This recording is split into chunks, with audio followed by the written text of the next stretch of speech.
You're listening to Civic Media. You can tune into any of our live shows on any radio station across the state with the Civic Media app. Find us in your phone's app store and listen anytime, anywhere.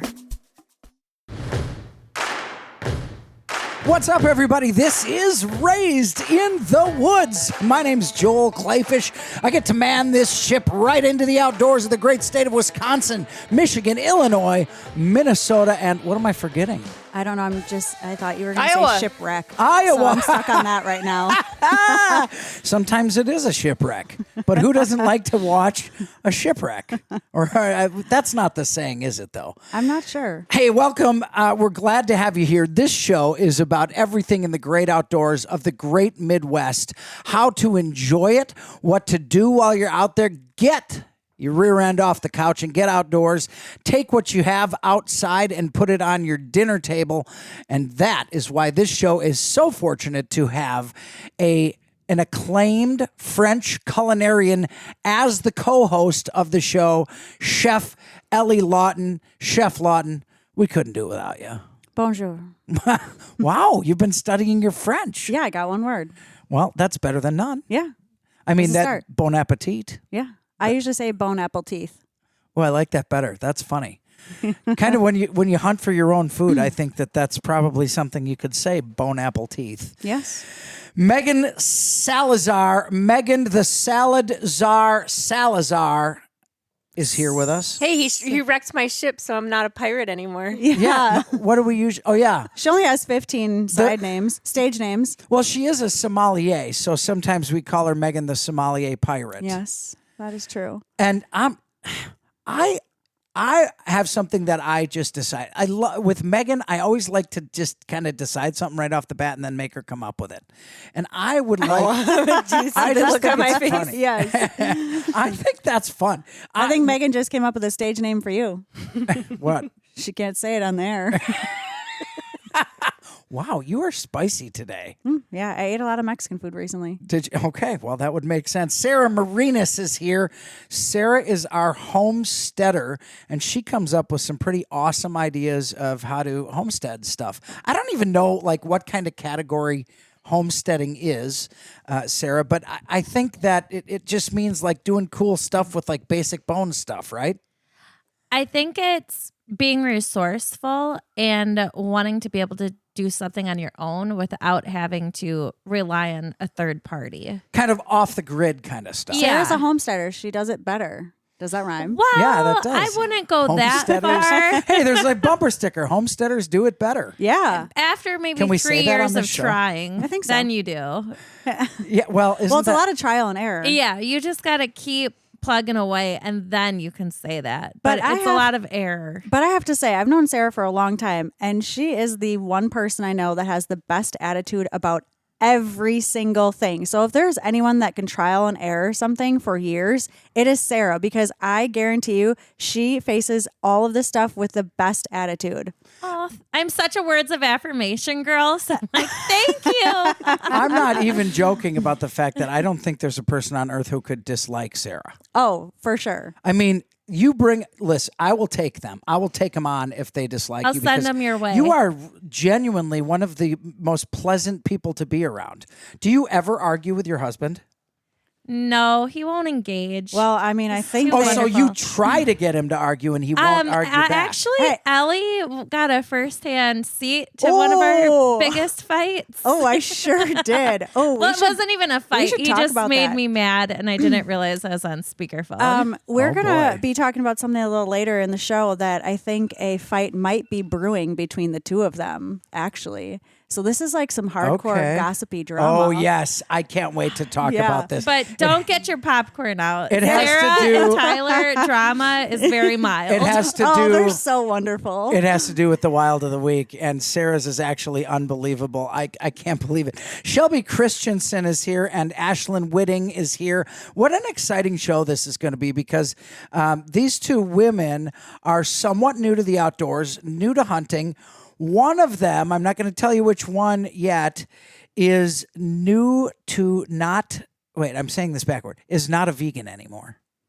I think Yes. that is fascinating to me. I want to talk about that transition and what it means to very harvest interesting. something in the outdoors and put it on your table and the responsibility and ethics of that. That's also extremely exciting to me. And the other one is an at-home, do-it-yourself, learn from scratch taxidermist. How cool is that? That's like so cool. I mean, it's.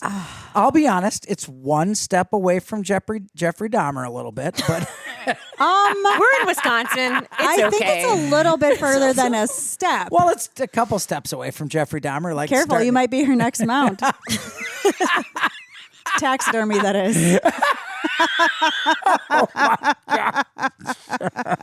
Oh boy. Oh, Chef Not Lawton's, horse. Chef Lawton's Talking about cooking equine stuff. Cooking already. Gosh, I have And my sh- alligator cowboy boots on. Everything is equine today. Yeah, those are really cool. By Yeah, the I way. know they are. Like really, really cool. Yeah. Noah Morris from Morris Originals running the ship today. So good to have you here as well, Noah. I want to talk about Wilds of the Week, and then I want to get stuck on Sarah's because I can't. I can't. Megan, what did you do this week? You do anything fun in the outdoors? Not in the outdoors, but I delivered 11 puppies. Oh, Megan, that is so wonderful. That's an awesome Wild of the Week. Yeah. Oh, and she man. had assistance from Dave's her mom. lover's mom. Dave, your lover Dave's mom came in. Hey, I have a question.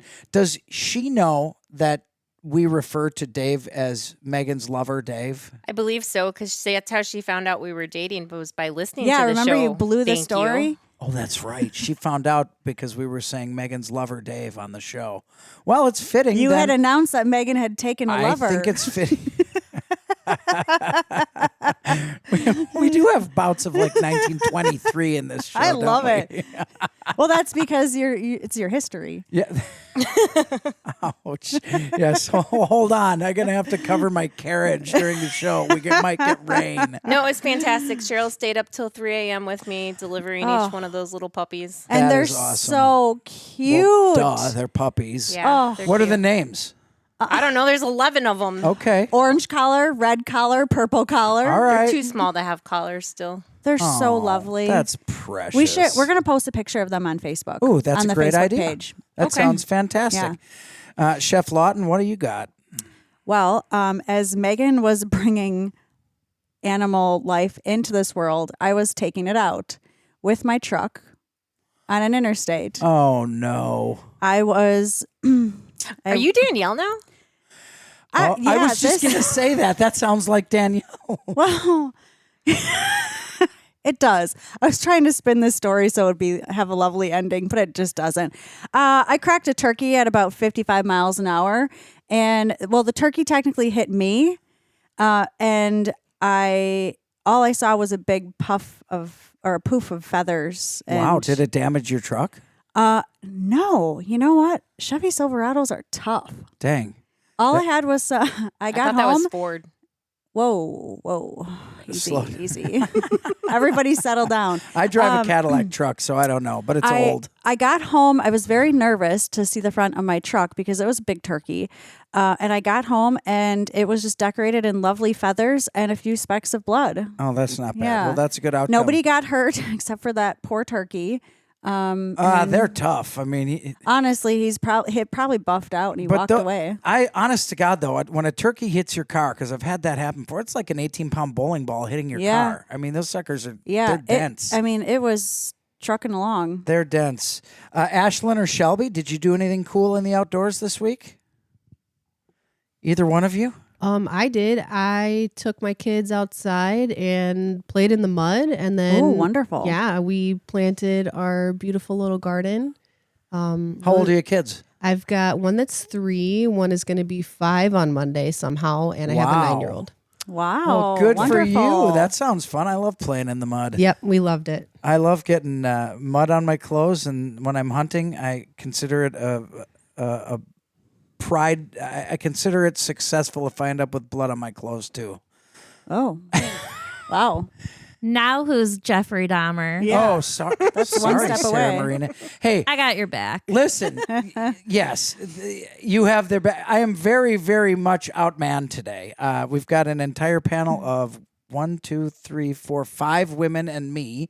And I do find that from time to time, as the ratio increases on me, that's the more I get made fun of. So I'm ready for it, Sarah Marenes. However, this one, I'm going to give you some baloney on. Tell me about what happened to you this week. All right. So I volunteer at 2 of my kids' gala for like 4 years now, and I've never gone. This year I got to go, and somebody gifted me with 2 golden tickets.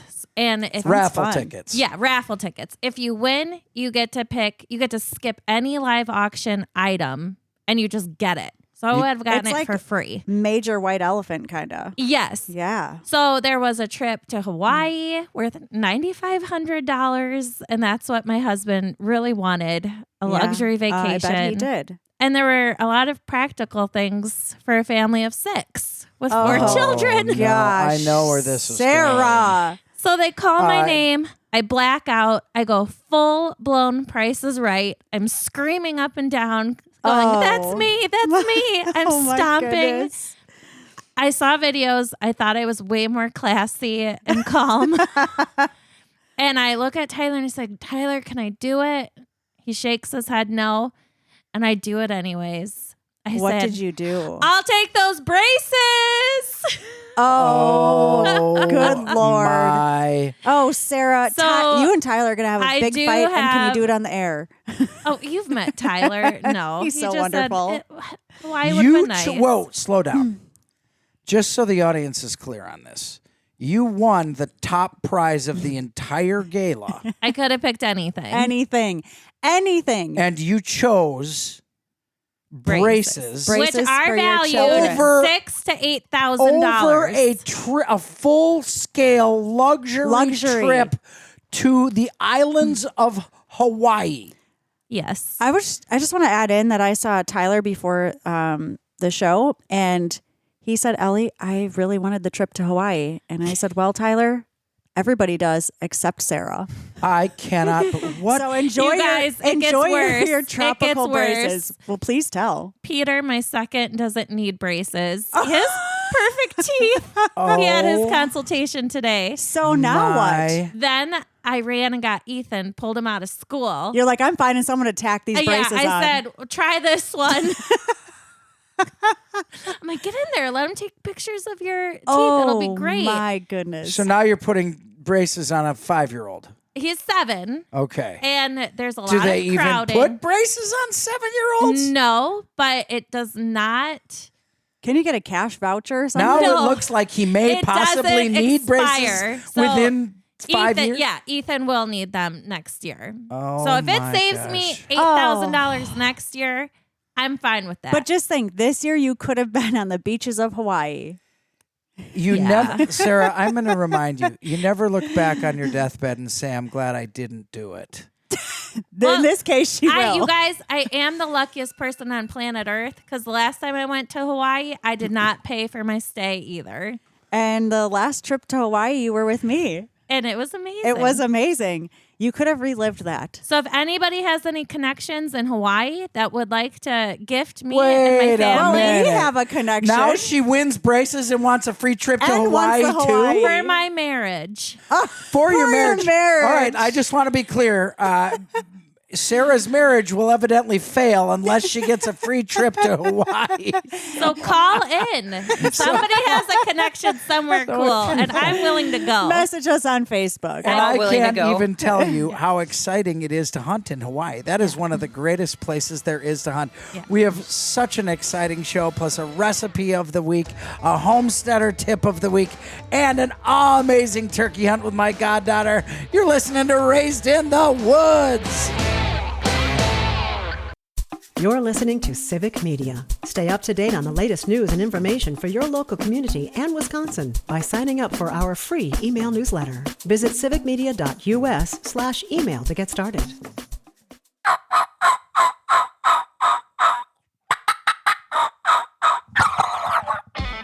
It's that time of year. Christmas? Well, it's kind of like Christmas. Thanksgiving. It feels a little bit like Christmas when it's the eve of your turkey hunting week in Wisconsin. That's exciting. And turkey hunting going on throughout the Midwest. This is Raised in the Woods. I'm Joel Kleefisch. That's Ellie Lawton, the co-host of this show. We got a great group of contributors, including Sarah Marenes, and of course our Megan, the sommelier pirate, our sommelier of the show. Oh, my idea, Megan. Oh, yeah. Oh, gosh. I thought he forgot. I want to put more booze in food while you're cooking it. Now, I don't drink, but the alcohol burns off. Are you Danielle? No. Now, Danielle likes to drink the booze and then eat the food. She doesn't want the alcohol to burn off.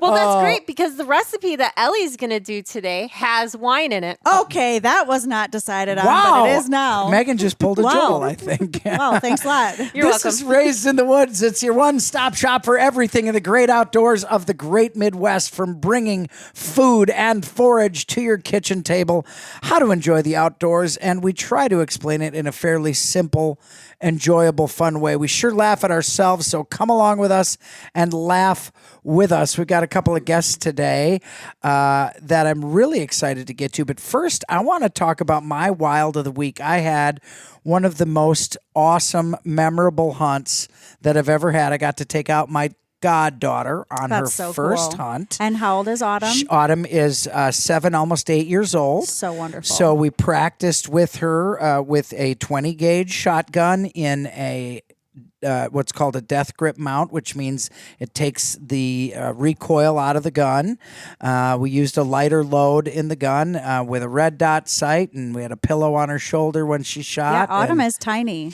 and you guys got to check out the Facebook page because I do have the video posted, and I think that I just about went through. I acted like I won the prices right when she shot. She aimed and shot and got her first turkey, and it is bigger than she is, and it was an absolutely fantastic time and so satisfying. I'm to the point where I think it's more fun to take someone hunting and get them a bird or get them an animal than it is to actually kill it myself. What was Autumn's reaction throughout your hunt? Oh, she was thrilled. Throughout the hunt, the hunt lasted about 45 minutes. So we had a blanket on the ground of the blind so she could play games while she was waiting. But Tom came in probably 40 minutes after sunlight. Took him about 10 minutes on the perimeter, and then he raced right into the decoys, and she was so excited. And when she finally shot and bagged the bird, she was all smiles. Check out the pictures on Facebook. Check out the video because it was really a fantastic experience. And I got to take my goddaughter, which made it really cool. And of course, now Woody, her dad, if you're a friend of the show, you've heard the name John Whitmore, a good hunting buddy of all of ours. I had to shorten the video because there was some very excited, colorful words that John Whitmore Out of John was Whitmer's using. mouth? No. Yeah, it's hard to believe, but that was really quite a fantastic Tell time. us about about actually shooting the turkey, pulling the trigger, and that whole process, because I know it took her a little bit. It took her. She was a little apprehensive at first, and I think that when you have a new hunter, you let them decide, if they're going to pull the trigger or not. Hunting, for me, the joy of being out there, the joy of fooling Mother Nature and having the birds come in, I think is very important. But I also think that there are people who are too young, and there are people who are the same age and ready to hunt. Autumn had, fired a gun several times before. And she spent quite a bit of time in the field. She spent with goose hunting and turkey hunting with John, so she's definitely been around it. That's a really good point. I think one of the best ways to introduce a new hunter to hunting is to bring them along. Yeah, just let them see it unfold. Let them see it. Let them experience how it happens. They're going to get used to the noise of gunshots, which is when you first experience. I mean, it's a very loud noise. It's a shocking noise.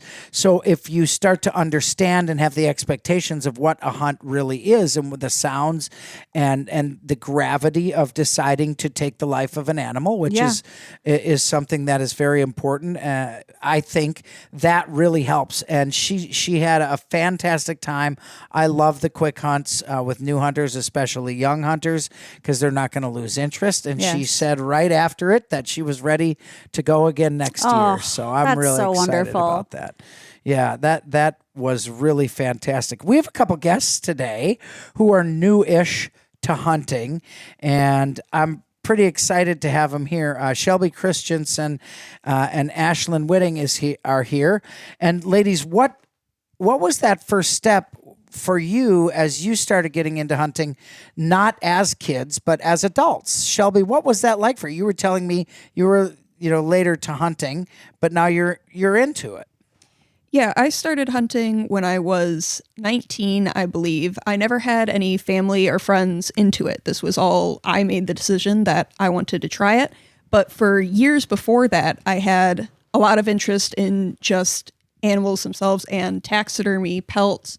Although I never, again, had the hunting, family, fishing, trapping, but I did go to nature camps. We did go camping. We did go hiking.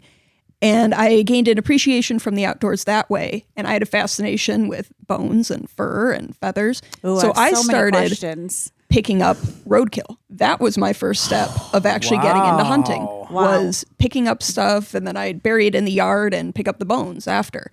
And that's where I, again, began to say, maybe I can go beyond this.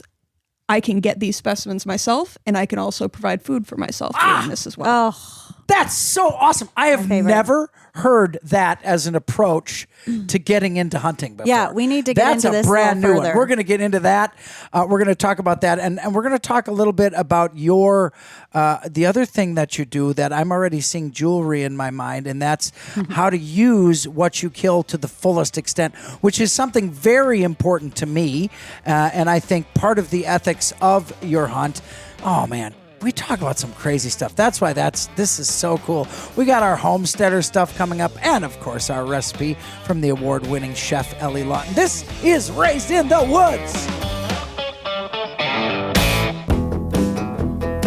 Raised in the Woods is here. We're back, and we are expanded and growing. We're now in 5 states: Wisconsin, Michigan, Minnesota, Illinois, and Iowa. My name is Joel Kleefisch. I get to co-captain this ship with the culinary master, Ellie Lawton. Appreciate having you along. Love your insight into the outdoors and into cooking, that's for sure. Thanks, Joel. That's a really nice thing to say. Well, clearly by the looks of it, I like to eat. So that anytime, and now I love wild game so much that I think when I buy meat from the store, it actually tastes different to me. It tastes odd. You probably don't buy a whole lot of meat from the store. I don't buy meat from the store, but even if I'm at a restaurant and I'm eating meat, now it seems to taste different. Do you tell the waiter or waitress, "Hey, give me the gamiest chunk of meat you got back there"? Go find. What's the oldest piece of meat you have in the kitchen? No, but that's not a bad idea. I don't necessarily think wild game is game though. Give me the most grisly, gamiest piece of protein you have in the back. I'll take it. Then they go behind the dumpster. Like, I think we got a raccoon back there. Well, then they call Shelby and see if she has any roadkill. Because we need to get back to Shelby. Shelby was talking. Shelby Christensen is here. She's newish to hunting, and she's got some odd hobbies that I'm fascinated by. And she was telling us how she got interested in hunting by literally being interested in animals. And I know you said you have a background. You have a minor degree in entomology. My daughter loves entomology. She's studying museum studies and anthropology at Baylor now in the graduate program. So I'm fascinated by bugs. We've got bugs up in this, in these rooms. And I think that there's kind of a close connection to taxidermy. But how on earth and why on earth did friends say, what an odd hobby? You like to pick apart animals and use them, which I think relates perfectly ethically to hunting. Yeah, it will surprise a lot of people, but especially the time when I was young, the middle school to high school, there was a very being a kind of strong word, but there was a significant internet community of, it used to be called vulture culture. Okay. So that was people, it was a that's a lot of thing. young women too. And Vulture culture. it was on like different websites and blogs. You'd still find them on Instagram, Tumblr, What is things vulture like that. culture? So it's more of the animal preservation. So it can include taxidermy. It can include like wet specimens, so jarred specimens, bone cleaning. Oh. So it was this smaller little internet community of, again, mostly young women who were interested in this kind of stuff. So although I didn't have an inkling that I was going to hunt or trap at the time, I was interacting with people who bought from trappers, who bought from hunters. And what I had access to at the time was roadkill. So that's where I started with that. Wow. I did work with a few homesteaders, small farmers, and I did some butchering. So I've done rabbits and ducks and chickens, things like that. And that's where I kind of got into, this is where food comes from. This is important for me to recognize, to do, to know how to do. I mean, And- you have dabbled in everything from the beginning, the whole life cycle, all the way wrapped around to preservation. Yeah, which and is that's- quite impressive and very interesting. Yeah, and my parents, owe them everything, supported this. They thought it was Those are weird. They wonderful thought it was parents. interesting. Yeah, no, it was of incredible help to me because, yes, it was a weird hobby. It was unusual. But my parents said, yeah, if that's something you're into. My mother took me to a little taxidermy learning course where it was held in a city warehouse, and there were a bunch of people who had rabbits that they were domestic rabbits, sold as reptile food. But that was the first taxidermy I did, was this little off-the-wall taxidermy class. Wow. And from there, I would do stuff at home, either roadkill or like reptile feeders. So like the white rats and mice.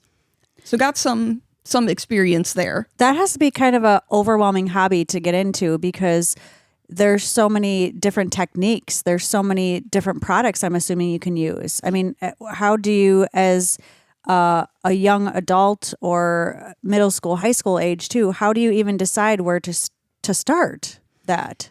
You You can just learn- kind of have to dive in, I guess. Yeah, pretty much everything you can learn on the internet. There were some older taxidermy forums and stuff that I frequented. A lot of it was trial and error. It's not, the preservation part isn't terribly difficult. It's making it look decent. That's the difficult part. Sure. So I started just like dry preserve with borax. You stuff a rat, you put some stuff on the skin. It looks kind of crinkly and terrible. And you kind of go from there. Nowadays I do a lot of bones, more so than anything else, or full mounts. I still have a few, but they were more of smaller birds, small animals, squirrels, things like that. I haven't gone to like a deer or anything larger. But I have enjoyed going through that process, and a lot of it's just trial and error. Yeah. Keep going. If I was going to seriously go into taxidermy, I'd get an apprenticeship. But it is something that the bar is actually pretty low of when you just want to start, just dip your feet into preserving it. And then talk to us about how you transitioned into actually hunting. Yeah, so it would have been just before college, 2018. I said, all right, this is something I'm interested. I at least want to try it out. I took hunter safety. I used to live in Michigan, so I took hunter safety in Michigan. I found a 30-year-old Marlin 60 at a gun show with an old scope on it. Probably overpaid for it. That's so awesome. But that was also something that I had to learn myself. No Yeah. family or friends who really had any significant firearm experience. I'll too. bet you there ain't many 19-year-olds who've killed their first deer with a Marlin 60. Yeah, that's so cool. Yeah, those were squirrels, actually. So I haven't Okay. actually gotten a deer yet. Okay. That's one that's on the list. And is anyone in your family now kind of interested in hunting, or are they still very supportive in your hunting endeavors? Or very supportive, but no, still not really running in the family. It's just me who's been doing it. Have you introduced them to eating wild game yet, though? Yes, my mom has put squirrel in with the chicken and let me use an Instant Pot to cook coyote, which did not turn out great. Really? Wow. Well, I'm glad you tried it. I've eaten bobcat before, and it turned out pretty decent. Bobcat, I've heard good things about. No, so God, there's Shelby, what I love is that you just get into all of it and you just try all of it. And I wish more people would do that, especially when it comes to hunting and eating wild game and just experimenting with the many different things you can do with a harvest outside of just eating it. And it's just so cool. It's so cool to hear your story. Yeah, and what people realize too, like a lot of my classes that I've taken are through the DNR. I took hunter and trapper safety in Michigan. I've taken trapper safety here and a whole bunch of learn to hunts through the DNR. And here's a tip too for people. You don't need to be dragged by someone else to go to these classes, especially women. There's a lot of women who are coming in with their boyfriends or husbands, which is excellent. And the classes But you are don't need to so wait. wonderful. I mean, Megan and I have both mentored for some of these classes, one of which that you took. And I think, right, Megan? No, she was in the cooking class. Oh, Ashlyn the was cooking in class. Yeah. But I mean, to your point, Shelby, there's so many different resources and ways to get involved. I mean, there's a lot of people that don't get involved because they just don't have a family member or a friend that does it. But like you're saying, the DNR offers so many amazing resources and all of these learned hunts, especially for women now. There's so many coming up all the time. Megan, your cooking classes. I mean, there's so many different things to get involved and just try it. I'm going to ask some of the questions that may come up in the oddities category here. I mean, let's be honest. A lot of the things you're talking about, they're borderline kind of mainstream taboo, really. And so I want to know, was that part of it tough? Because there had to have at some point been some folks you met or told them about some of the stuff you did, picking up roadkill and taxidermying it at home or drying the bones to use them for things. Some people are going to be kind of judgmental about that. Did you face a lot of that? Not really. I think it would surprise a lot of people how mainstream in a lot of places it actually is. Oddity shows are huge. And there is a lot of people who even are more alternative that have these interests. They think it's cool. They think it's cool to hang a pelt on the wall. They think skulls are cool. I couldn't agree more. It is art. It is art. Period. Absolutely. It's art. And the natural dimensions with the Fibonacci code in the bones and the hair structure and the skin of animals is so often overlooked during the harvest. So many people, many people want the shoulder mount on the wall because that's cool, right? But they're forgetting about using the skin to make a knife sheath or a foot to make a knife. And you have taken that even further. And it's weird because in this country, we've got certain taboos. Like it's taboo to eat carp, where in Europe, eating carp is a delicacy. It's one of the most served fish. Gefilte fish in the Jewish community is carp, and it's absolutely delicious. I think one of the fascinating things about you is that you never let any of the taboos or preconceptions, let's say, stop you from doing this really cool stuff. And now on the other end of it, you're completely experienced in it, and you have this really cool stuff. You got some trinkets in your pocket too that are just awesome. What is going on with that? Tell us about those.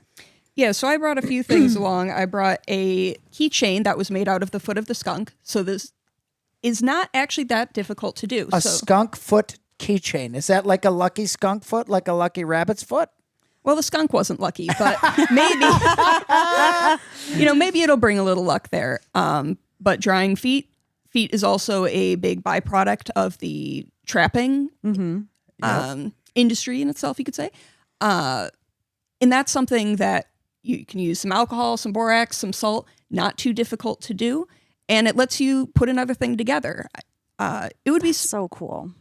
It is interesting to see too, having those negative reactions. There are people who do have negative reactions. Of course, with anything. But it's not nearly as much as you would think. Well, that's good. That's encouraging to me. I think what's frustrating to me is the people who are critical of hunting, fishing, and harvesting, and even foraging. Some people are critical of. They will be critical of that, but then they'll go to McDonald's and buy a burger with, from a cow that was born in a cage, raised in a cage, and slaughtered in a cage. When you go to harvest your own animals, you are assuming the responsibility and the ethical importance of taking that life to feed your family, to nourish yourself. And every speck of it that you use beyond just the meat, I think, is an ethical decision and an advantage. Now, tell me about these little preserved things that The are copper-coated things.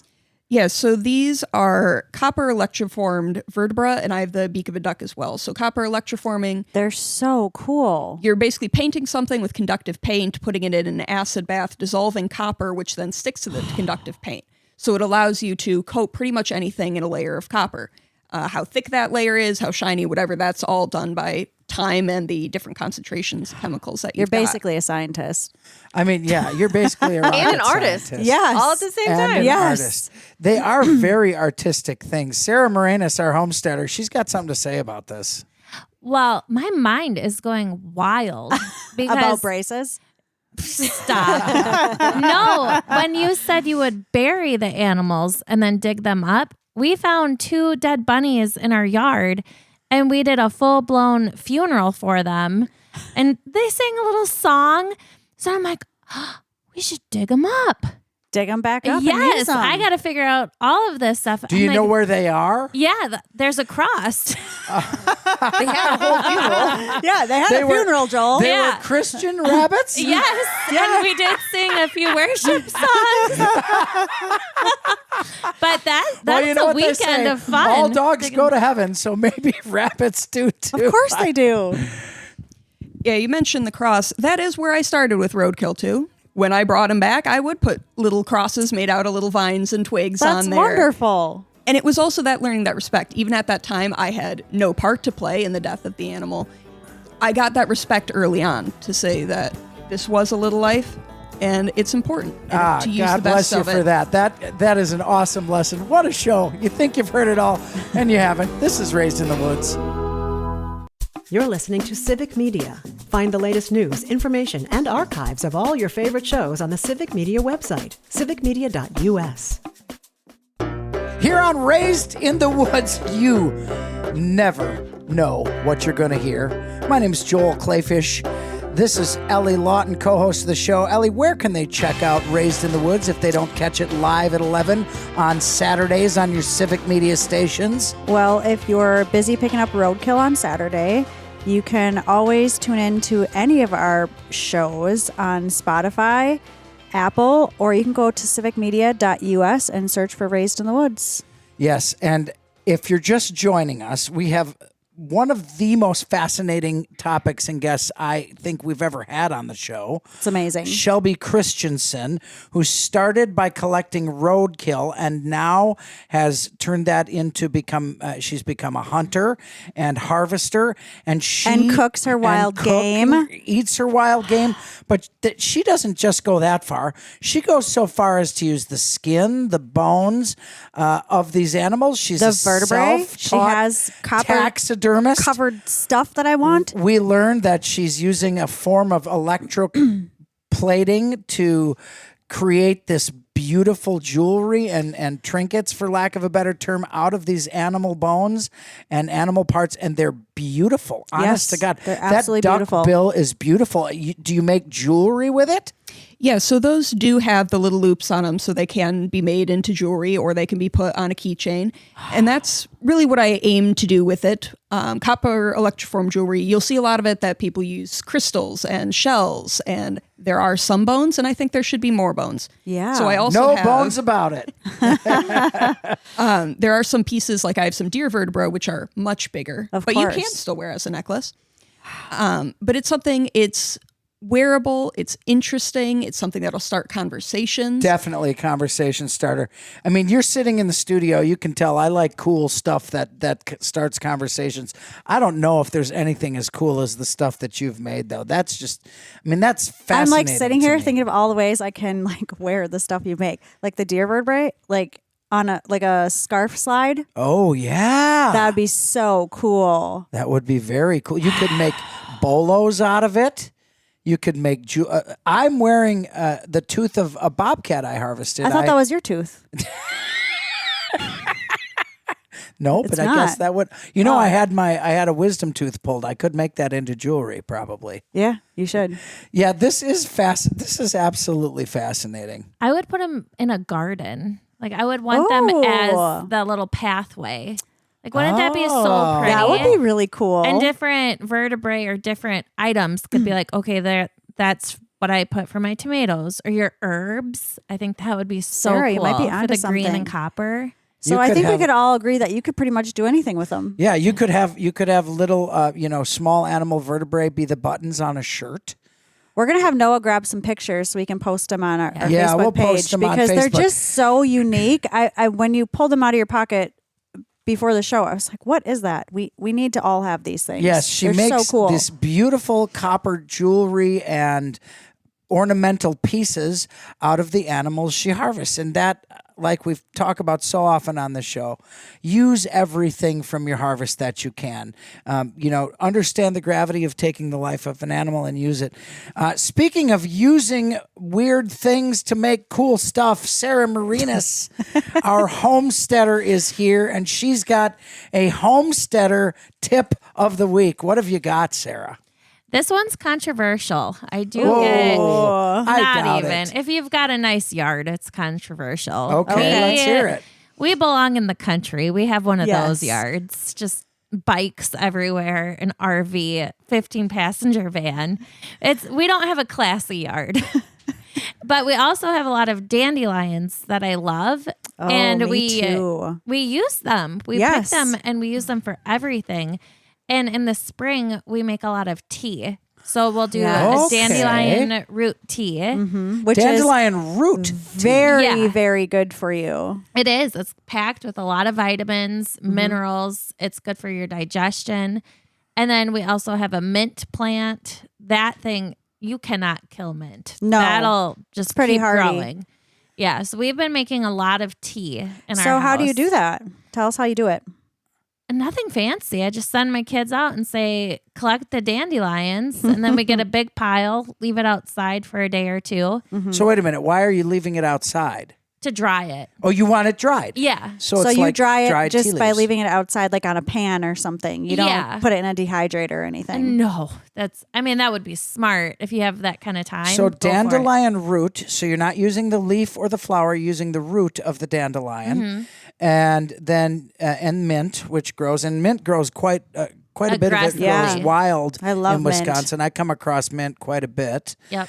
And you're drying it in your yard, and then how Or do inside. Or inside. Yeah, nothing fancy. Then we just throw it in a big pot and boil it. Are we cleaning them off first before we dry them? You should. Okay. Yeah. I ri- won't say if rinse we them do or off, not. Rinse them off.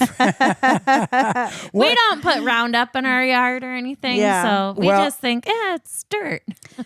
Yeah. I Last have- year on the show, we had dandelion salad Oh, it from was my yard. it was delicious. Yeah. I absolutely loved it, and I never knew you could eat the flour of it. And Yeah. we were eating the flowers in it. It had great vinaigrette on it. It was delightful. Megan just made a reservation to come pick dandelions at my house. Sure Really? did. Are the slots filling up They pretty are. quick? Yes, That very Megan quick. had to get a reservation. I mean, I to could go probably have like 200 people leave with their full pocket. I'll send the overflow to your house. Yes. Yeah. My I- dad will just shake his head like, get them out of to. there. You know what I love? I love the fact that people curse dandelions so much, and I love them. They're so wonderful. They're great. They're They're beautiful, beautiful. flowers. They make great food, and now they make tea. And I've kind of gotten into tea a little bit. You can make wine with it too. You Yes. can make wine. And there's a saying about dandelions that they're either a weed or a flower. It's just about your perspective. Yeah. Yeah, I think that's a great way to look at life. That's the cup is half full or half empty. And that's what this show is about, filling your cup with the great outdoors of the Midwest. My name's Joel Kleefisch. Ellie Lawton is here, of course. Sarah Marenes, our homesteader. Ashlyn Whitting, who came with Shelby Christensen, who had the most fascinating story. So fascinating, I'm going to ask her if she can come back next week and be on the show too. Perfect. Because I want to hear more about her dead animal stories, which are like, I thought we were going to go like in a dark direction with that, but that was absolutely fascinating. And of course, Megan Salazar, our sommelier. We'll see you next week on Raised in the Woods. The national news cycle never stops, but it can be hard to find news about your local community. Civic Media is dedicated to providing quality local and state news coverage across Wisconsin. With the Civic Media app, you can get notifications about local stories that matter to you and your community. Find the free Civic Media app in your phone's app store and choose notifications from the menu to tell us what kind of news you want to hear about.